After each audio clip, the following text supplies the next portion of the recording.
November brings the start of the Texas oyster season, and several challenging years have left the multi-million-dollar commercial industry in a difficult spot. So our business reporter Tom Zizka was on the water as the first oysters were pulled from Galveston Bay and tells us what fishermen found. On a windy and choppy Galveston Bay at sunrise, the first basket of oysters should bring optimism. This reef area just north of San Leon is one of 4 open on the bay, while 5 other Galveston Bay areas remain closed by the state.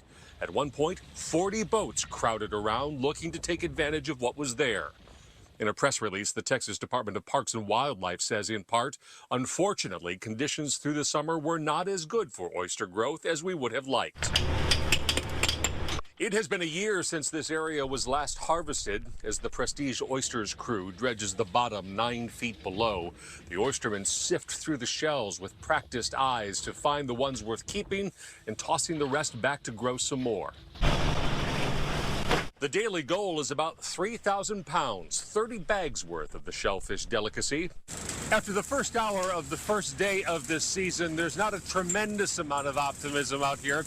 A lot of these oysters are still a little small. There's only 5 bags worth so far, when normally there'd be a whole lot more. And looking at these other boats doing the same thing, they're not doing much better either.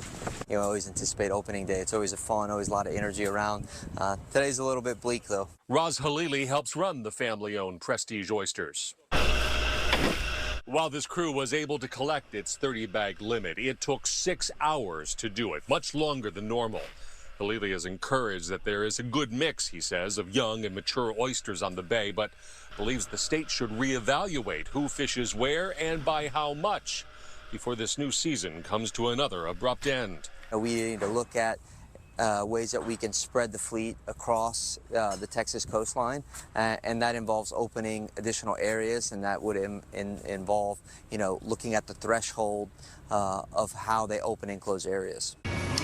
So this year, the oyster season opened with just 8 of the state's 28 areas open. A number of oyster fisheries asked the state to hold off the opening, give these oysters some time to grow, maybe open up more areas. The state said, no, there's plenty to go. Oystermen feared that this short availability will make an already short season perhaps even shorter than it was last time. Watching Your Money Tonight, I'm Tom Zizka, Fox 26 News.